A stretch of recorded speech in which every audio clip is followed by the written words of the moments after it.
حضور نے فرمایا جو فرض نماز کے بعد دعا مانگے اللہ اس کی قبول کر لیتا ہے۔ نبی پاک صلی اللہ تعالی علیہ وسلم نے فرمایا اللہ مسافر کی دعا قبول فرماتا ہے۔ حضور نے فرمایا اللہ مظلوم کی دعا قبول فرماتا ہے۔ حضور نے فرمایا بیمار سے دعا کراؤ اللہ اس کی دعا قبول فرماتا ہے۔ حضور فرمانے لگے ماں باپ جب بھی اولاد کے لیے دعا فرمائے اللہ ان کی دعا کو قبول کرتا ہے۔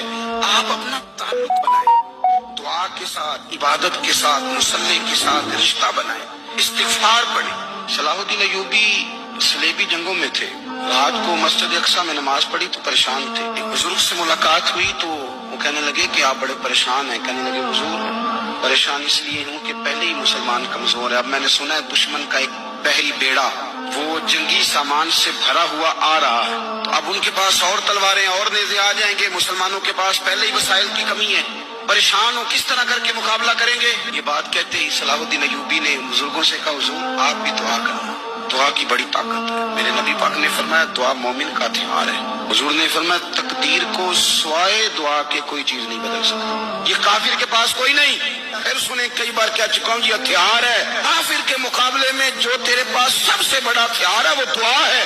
دعائیں کرانی چھوڑ دی، کرنی چھوڑ دی، لینی چھوڑ دی۔ حضرت سیدنا انس بن مالک رضی اللہ تعالیٰ عنہ فرمایا کرتے تھے میں نے وہ رنگ دیکھا ہے جب حضور دعا مانگتے تھے اور حضور کی مقدس آنکھوں میں آنسو بھی ساتھ ہی بہا کرتے